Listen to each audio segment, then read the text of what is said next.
একটা জিনিস আমি আপনাদের বলতে চাই, তৃণমূল মানুষের রক্ত নেয় আর বিজেপি মানুষকে রক্ত দেয়। তৃণমূল মানুষকে খুন করে আর আমরা মানুষকে জীবন দান করি।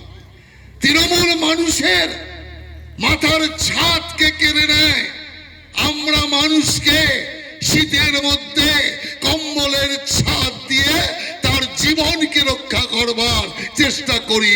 এর নাম ভারতীয় জনতা পার্টি।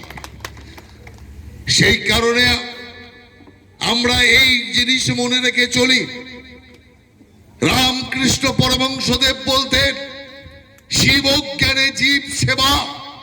শিবকে যেভাবে সেবা করুন একইভাবে জীবকে সেবা করুন, মানুষকে সেবা করুন। তাই মানব সেবা বিজেপির প্রধান ধর্ম, প্রথম ধর্ম।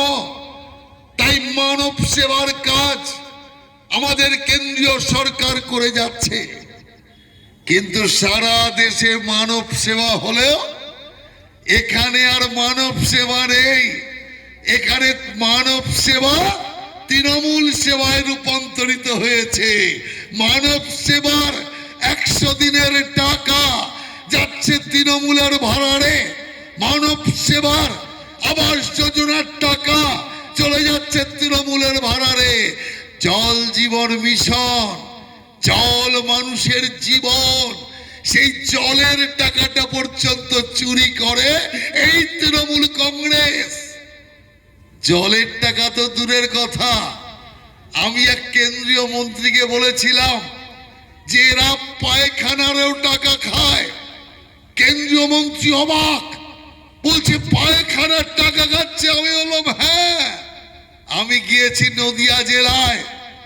সেই জেলায় আমাদের এক কার্যকর্তা স্বচ্ছ মিশন যোজনায় বাড়ি, সে স্বচ্ছ মিশন যোজনায় একটি পায়খানা পেয়েছে, শৌচালয় পেয়েছে।